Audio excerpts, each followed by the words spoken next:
They'll be featuring eagles, wedge-tailed eagle, or the wedge-tailed eagle, the Australian.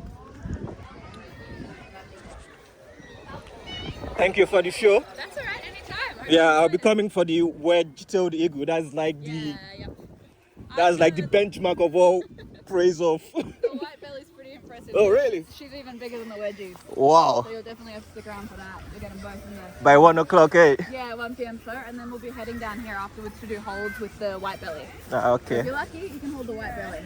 All right. Thank you very much. Big girl. Yeah, thank you.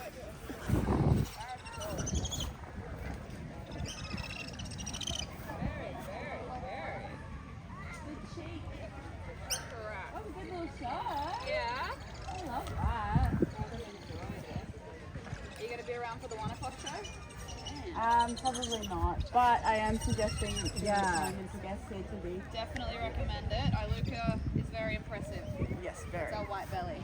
Yeah. And you've got the wedgie as well. He's equally as impressive and equally as much of a rat.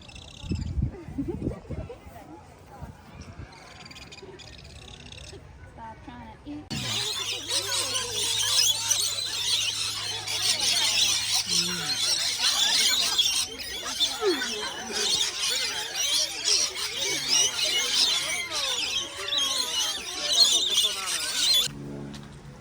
To have a look at what is going on in terms of lone pine koala.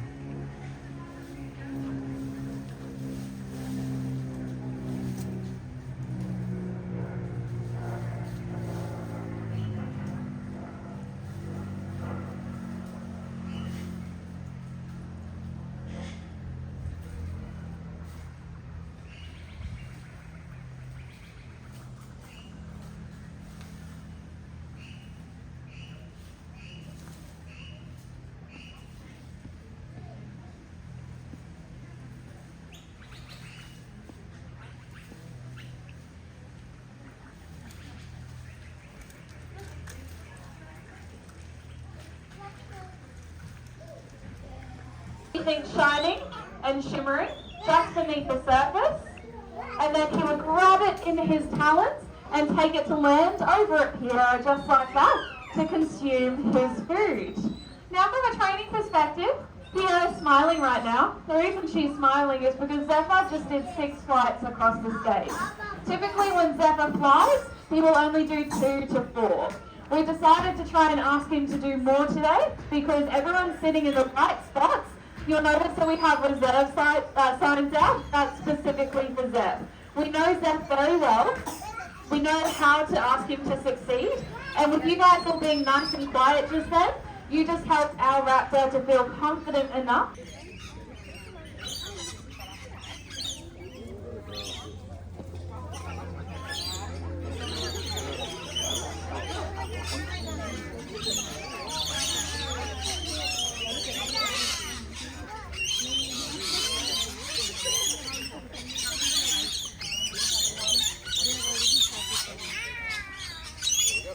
After I've got some nectar in the cups, you guys are more than welcome to take them.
So that was an example of a diurnal raptor.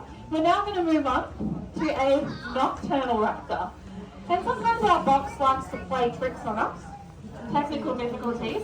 The boxers are less reliable than the birds, which are living creatures and make their own decisions. So here we go. This here is Tippy. Gibby is a nocturnal raptor. He is an eastern barn owl. Now, barn owls are an owl that you can spot on every continent throughout the world. So you can spot them everywhere in the world. For international guests that feel like you recognise this owl, there may be a larger version. You might be thinking of the northern barn owl. This one, the eastern barn owl, I like to say is the Happy Meal or the fun size version because they are smaller. But that northern barn owl that you might see, it looks the same, but it's much larger. Now the reason I just laughed is because it's a little bit windy out here. And Chip only weighs 350 grams. So he only weighs about the weight of a can of soda. Now he doesn't have any difficulty navigating the winds, so sometimes the way he flies and the way he lands is a little bit different, obviously, when it's windy.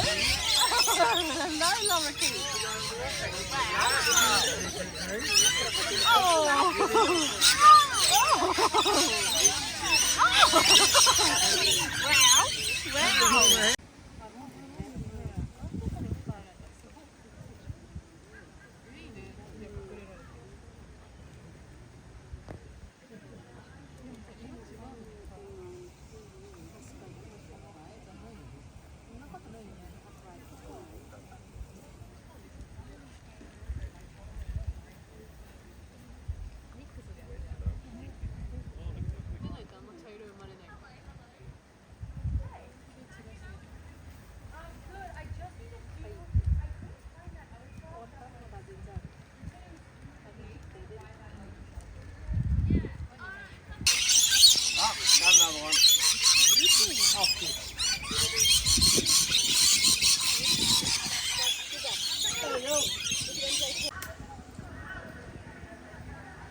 Watch out, he's gonna make a nest up there. He's gonna nest up there, right? Oh, there he goes.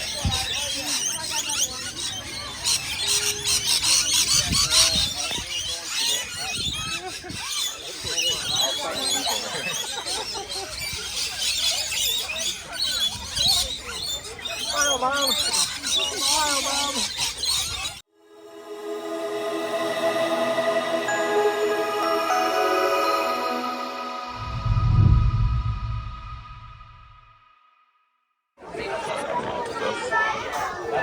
Alright, ladies and gentlemen, we are 2 to 3 minutes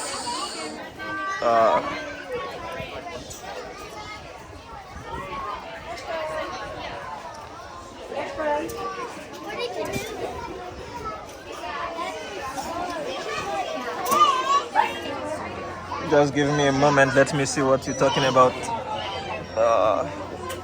We are 2 minutes into the video. 2 minutes from commencement.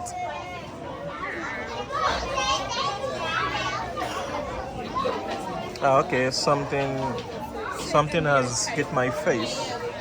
That's what the kid. Oh dear. Anyways, we are 2 minutes away from the show starting today. They have the Australian wedge-tailed eagle. And we can see arrivals of kids from nursery school.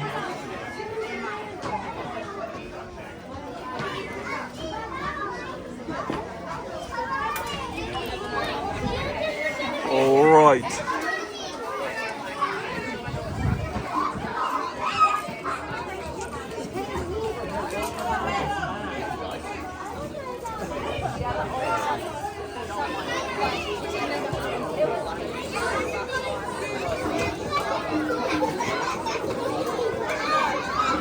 So we have people arriving. Anyways, so this is gonna be a very full show as compared to the morning.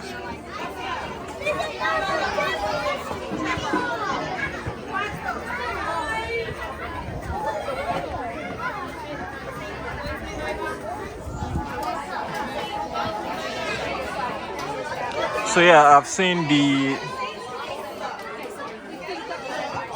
demonstrators coming already with the birds of prey.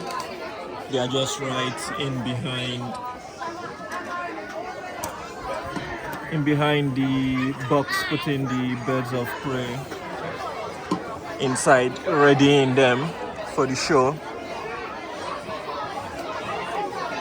So yes, it is gonna be a full show.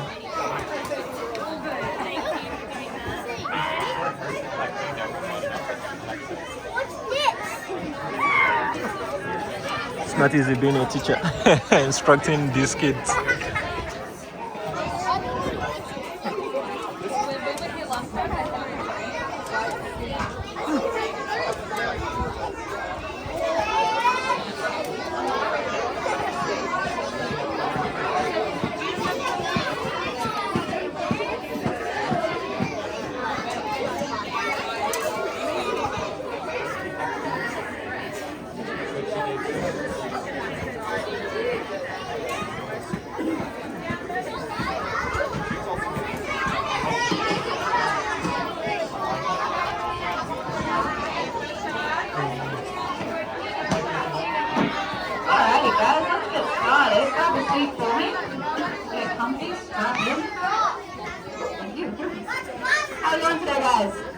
Doing good. That is the most average Monday afternoon I've ever heard. How are we going? Great. Thank you. I need that energy to feed up here. I don't know if you guys are into public speaking. It's always going to be the top fear of mine. Anyway, welcome to Lone Pine. Welcome to our free flight bird of prey show. My name is Pierre, and I have the absolute pleasure of introducing you to a couple of our birds today. I'll later be joined by Paige, who'll be helping me fly them. Now, here in Australia, we are home to over 35 different species of bird of prey. Now, a bird of prey is any bird that predates on live animals. So here in Australia, that's things like your kookaburras, your crows, your currawongs, your pelicans, basically anything that eats meat. The birds you're about to meet today are all Australian natives, so you can catch them around this beautiful country. And they are also raptors. Now, raptors have three key features that make them extra fancy. First of all, they've got forward-facing binocular vision and incredibly keen eyesight. So, for example, two of the birds you're going to meet today can see over 2 kilometres away. So very impressive eyesight. There are some houses over on the hill. They can tell you what's on TV. Next up, they have powerful feet and sharp talons, which they obviously use for grabbing and seizing their prey. You can see our fancy leather gloves floating around, that's why. And finally, they have curved and hooked powerful beaks for obviously ripping into that prey.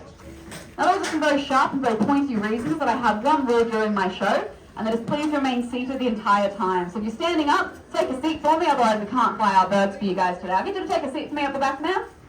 Thank you. Like I said, you've got some big birds flying over you today. You've got two birds that are so big you don't want them anywhere near your head, and one bird who'll be flying very fast and furious over your faces. So please keep seated the entire time. So that's hands, cameras, and children all at face level. Otherwise, we put our birds in danger, you put yourself in danger, and like I said, no one wants to catch these two birds in the face.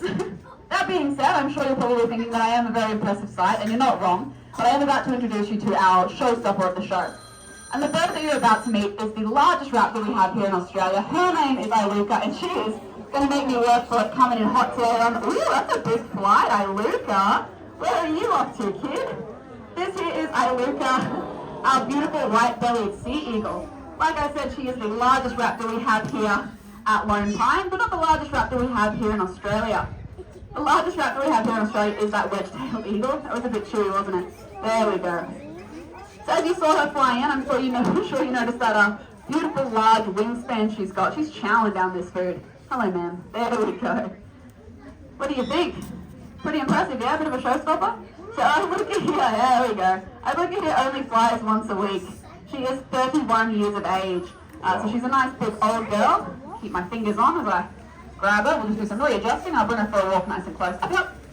Come on, lady bird, up, up. Yeah, I know. These guys also have the longest ranging call of any Australian bird.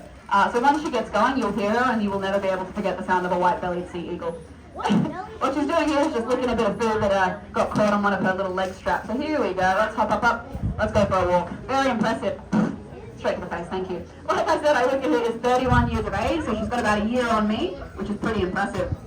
She's been here with us for quite a while. Now, as a white-bellied sea eagle, I'm sure you can understand that she's an aquatic hunter. And so what she does is the primary way that she's hunting her prey is using those lovely long scaly legs. So she's got no feathers on those legs. Ooh, that's my hand. Obviously to help her take off from the water without getting bogged down. So she's hunting things like fish, crustaceans, carcasses that wash up. So anything that you can find floating around those waterways. Now, do we have an idea of how heavy we think Iluka is? She's pretty impressive. How are we holding up with my bicep, do you think, on my left arm? She's 3.5 kilos. So not nearly as impressive as I like to pretend, but still, like I said, on the left arm for a couple of minutes if you're right-handed. Let's give you a bit of a grief. What do you think, Lukey? Very impressive. So like I said, Lukey is one of our old girls. She came to us from the wild, so someone picked her up as a chick so that they could hand raise her. I can assure you that this is not an easy bird to hand raise. She's very particular with who she likes. She loves women, and she's very specific about other things that she's into. So very fun eagle to work with. So if you tried to put her back in the nest, you have to get a crane because they're quite high. They weigh about 300 kilos. And once you finally get there, you've got an angry eagle parent up the top yelling at you for disrupting their nest. Not exactly where you want to be without a full hazmat suit on. So that being said, that was Miss Iluka. Like I said, she is the largest raptor we have here in Australia. Here at one time, but not the largest raptor we have here in Australia. So she's going to send off for one more flight. What do you reckon? My arm is killing me. That was Iluka, our showstopper. Like I said, she does only fly once a week. That is because at the age of 30, she's getting a bit old, getting on in her eagle years, so she has developed a bit of arthritis in one of her wings. But it's super cool for us because we obviously still get to get her out. She gets to meet people, she gets to see everyone, she gets to fly. But we do what we can to take care of her wings. So like I said, she'll fly once a week, but we get her out most days to come and rove to make sure that she is eating a very chewy piece over there. Make sure that she still gets out to socialise. Now, like I said, Iluka was brought in from the wild, so somebody did try to rehabilitate her when she was a baby. The theory behind that is it was primarily women. Like I said, she's not a huge fan of men. She is also incredibly picky. She doesn't like us wearing long pants, which is a weird thing to think about when you think about birds. But they have a lot of personality. So Iluka, for example, doesn't love us wearing long pants, so in winter we get very cold. She doesn't like people walking up to her with purpose, which is a very strange thing to do considering this is the job that we have. So it's always going to sweet talk Iluka first thing in the morning, make sure you get some lovely rhymes to her before she starts carrying on. But like I said, they do have the loudest carrying sound of any Australian raptor here, and I'm not sure she did it for us just then, but once she gets going, which is generally when she sees a man in uniform walking away from her, she has a lot to say. So that's obviously when you finish an argument, you've got someone walking away when you come with your best insults, but she's very loud, she honks like a goose. When you look at a sea eagle, you don't think, oh, that's a goose. So if you're out there traveling around Australia and you hear a very large, loud goose from somewhere, consider that it might actually be one of these guys. And if you look up into the sky around our waterways, they tend to look like a cartoon bird. So you know that V shape that when you're drawing a bird as a child, that's what they look like, floating in the air. We've actually got a breeding pair that hang out on the Brisbane River around here. Earlier this morning we saw their baby flying around. So very cool, very impressive, very large, if you're not used to it. So that was Iluka. Iluka is our diurnal hunter, which means she's active during the day. We are about to meet our next bird of prey, our next raptor even, who is a crepuscular hunter. And again, I will have to make sure you're all sitting down because here he comes. This is Snappy. Snappy is one of our beautiful barking owls. And like I said, he will be flying over your head, using you guys as trees. So please make sure you are sitting down because he will not wait for anybody. This is Snappy, and Snappy is one of our beautiful barking owls. These guys are named so because they have a double-barreled whoop call. They sound a bit like a dog, which you might hear from him if he flies on past. Generally when he tends to land, he'll have a little bark. But they are also known as the winking owl or the wailing woman owl. And that is because they have been numerous accounts of police being called to help a woman in distress, only to find one of these guys hanging out up in a tree. So very cheeky, very clever. Now Snappy here is part of the hawk owl family. So he's a little more hawkish, and he's mostly using those big eyes of his for hunting his prey. So have a look at these guys, and he's currently using you guys like his own little trees. He's an arboreal hunter, which means he's mostly hunting in those trees. So he'll be looking for things like, obviously, rodents, but he's also looking for things like little lizards. He is also a bird-eating bird. So out in the wild, he would be eating little birds like lorikeets and herons, although that's very little. But they have also been known to take prey up to the size of a sulphur-crested cockatoo. For example, a sulphur-crested cockatoo is about the same size as Snappy himself. So very impressive, very formidable hunters these guys are. You can see Snappy's got some big, beautiful yellow eyes. Like I said, he's mostly a seeing owl, so he's going to use those big yellow eyes to hunt his prey. Now they are so big and fat that he's actually unable to rotate them in his skull. And if he wants to look around, he needs to rotate his entire neck. So for example, we have about 7 vertebrae in our neck. These guys have about 14. So that gives them a nice 270-degree rotation of that neck to find their prey. As I said, they are very formidable hunters. The general rule of thumb with raptors, if you look at their feet, it gives you a pretty good indication as to the size of their prey. So where Iluka has massive feet, she's looking for big prey. There have been reports of white-bellied sea eagles carrying baby seal pups around. So that's a big, sizable food. And Snappy, who himself has some big feet for an owl. But what he's about to show you is a pretty gnarly, but very cool natural behavior. So if you don't have a strong stomach, I wouldn't recommend it. But what Snappy is going to do is show you how quickly he can eat a full mouse once he figures out where it is. There it is. So brace your bellies for this, and he's going to figure out how to do it. So what he's going to do, make sure there's no birds of prey around. He's going to use his feet to rotate that mouse around to make sure he's got it in the best position. So he's going to find that skull, crush that skull, shoot it down, all in one go. We call that mouse spaghetti. Absolutely disgusting. But like I said, a very cool natural behavior that these guys do out in the wild. And the reason they do that is because they want to get that prey down as quickly as they possibly can. So they don't lose it, they don't get snatched themselves. It's just a really great way for them to conserve energy. So like I said, he'll rotate it, find the skull, and shoot that skull straight down the throat. Very gnarly. But equally as cool, when we head into his enclosure tomorrow, he will have left us a gift. It is not a new car or a deed to a Scottish mansion, I have asked. It is sadly just a little furball. And that is a furball known as a cave by casting or a pellet, which is basically all of the undigestible materials of that mouse. So things like its fur, its teeth, its bones, all the things that don't sit quite well in the tummy.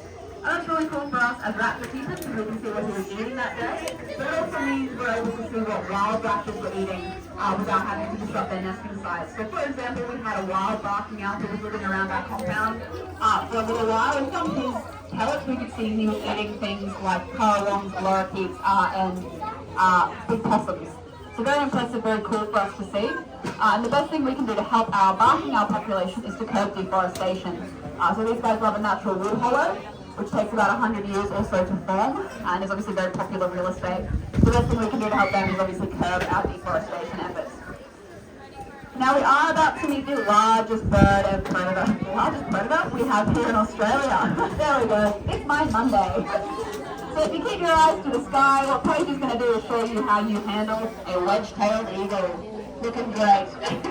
So this here incoming is Omega. Omega, like I said, is one of our beautiful, that's a crow. Wedge-tailed. Oh! Whoa! How impressive, Paige. What a woman. Oh no. That's alright. Miggy has done an absolutely incredible job flying in here. What you're seeing him at the moment is what we call food mode. So unfortunately for him, he's dropped the food, so he's not quite sure what's going on. And Paige is going to try and find a safe way to hand that to him. Now Miggy here can be a bit of a guts when he eats his food, as you can see there. And as you can imagine, you don't want to get your hands anywhere near that in a bad mood. And I'm just going to sneak up behind and pick up that piece that he's dropped, so he doesn't give Paige a hard time a little bit later. So like I said, largest raptor in Australia, as you heard, he all flew in, a bit of a human roller coaster on his way, which was very impressive. So as you saw, he's got that beautiful diamond-shaped tail, which is where these guys get their names from. Now Omega here, whilst he may look like a big old machine, he's about 2.5 kilos himself. And you can see he's currently waiting for Paige to give him that snack. He's dribbling, he's got the hair up, he's got the wings out. That's a behaviour known as mantling. So what he's doing is basically protecting his food, even though he hasn't quite got it yet, and Paige is still offering it to him. He's got his wings out, he's got his hackles up, and he's basically saying, don't you dare try and steal my food. He will fight anyone, regardless of if you are his size, double his size, or even a calf. So Omega here loves his food, and it's very cool for you guys to get to see an eagle in food mode. This morning, when Miggy isn't in food mode, Paige is able to give him cuddles. She's able to pat him on the head. It's all very lovely. The second you bring out food for him, that is a whole different bird. But you will get to see now he's slowly calming down, his hackles are on their way back down, his wings are tucking in, so he's done eating. Oh, he's thought he's found something else there. So what he's doing there is a behaviour called baiting, and so that's just a totally normal thing. He thinks he's got some food on the floor, which it looks like he does. And this is one of those birds I told you has an incredible eyesight. So he's the one who can show you what's on TV, or tell you what's on TV from over 2 kilometres away. So he can see the smallest bit of meat that he's got floating around on the ground. And he is a gut, so he will try and eat everything he possibly can. So, more about Omega. Have a look at those giant feet. You can see that he is obviously hunting very large prey. These guys are incredible at hunting those feral pest populations we have here in Australia. So feral cats, feral foxes, they love a feral rabbit. Yeah, so he could be soaring 2 kilometres up in the sky. You can float around for about 90 minutes. You can see a rabbit twitches here, 2 kilometres below, and head on down and grab that snack. But a pair of them working together can even take down an eastern grey kangaroo. You see the kangaroos behind us in that paddock. That 2 of them working together over a couple of hours can wear it down. And eventually, oh, we're going to get a rouse. What Omega is gearing up to do, there we go. That is one very happy eagle. That is called a rouse. That is him basically shaking off all the dust particles, getting settled, getting comfy. He's had his snack, he's done his fly, he's ready to party. By party, I mean have a very early nap time, and I do not blame him. Me too, buddy. So that was Omega, like I said, the largest raptor we have here in Australia. You saw Iluka earlier as the largest raptor we have in the sanctuary, and the reason for that is that's because she is a woman. So generally we're from with raptors, the females are generally much larger than the boys. So for example, if we had Iluka, we had Omega, and we had a female wedge-tailed eagle, she would be bigger than both of them.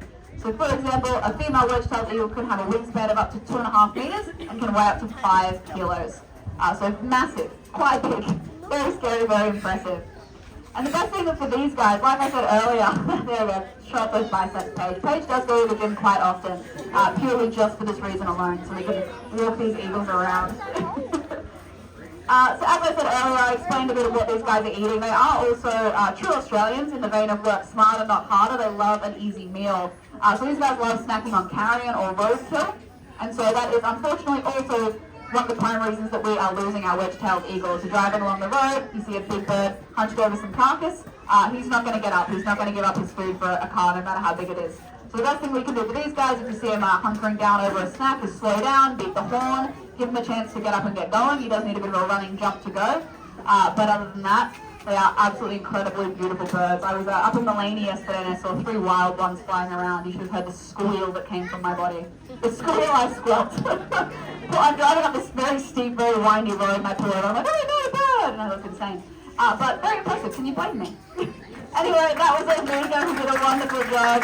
That was you met Snappy, our barking owl, and you met Iluka, our white-bellied sea eagle. We are going to be heading down to our after show area for a couple of minutes with Schnaps if you wanted to come and meet him, get any closer photos.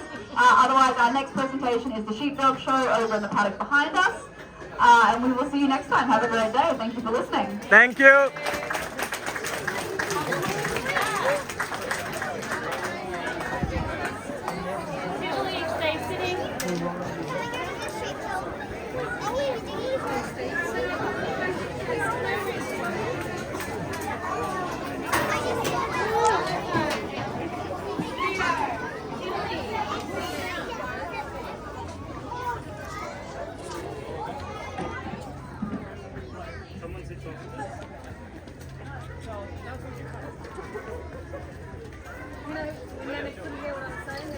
Oh, yeah, yeah.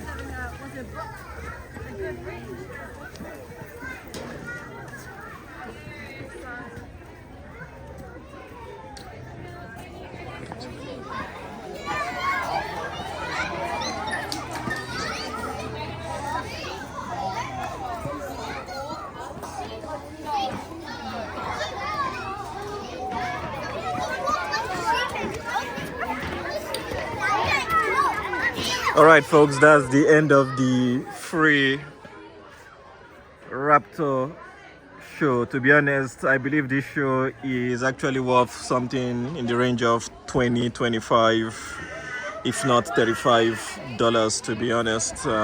What an amazing show, but they do it for free. the long pine koala. So from myself especially, I am saying a very big thank you to them for this particular show that they've given us for free, in as much as I do free shows and free advertising for mints and numismatic dealers from all over the world. I believe what the long pine koala is doing here, giving us this show for free, is absolutely impressive, and I really appreciate it from them. If nobody has actually taken time to tell them thank you, let me be one of the first person to do that publicly. Yeah, thank you very much, Long Pine Koala, for the free show that you guys have given us, for the free raptor show. I sincerely appreciate, and I'm sure my viewers will appreciate it as well. And yes, as people start to leave, okay, everybody has left. I've got carried away. So if you've enjoyed, hit that like button for me. It is food for the YouTube algo. And what else? Yes, if you haven't subscribed, please help me out, hit that subscribe button so that we can help grow the channel. And yes, I believe that is where we shall be ending the show. And yes, absolutely impressive. Let me know what you guys think about the show. How much should it be worth? I know it is free, and I hope that they continue doing it for free for everybody.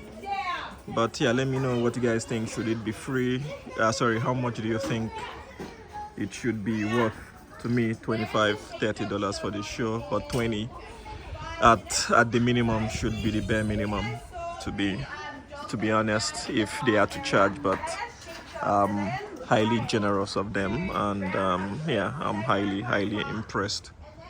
Alrighty, thank you very much, and I will see you guys in the next travel showcasing videos, and I will sign out from the Lone Pine Koala.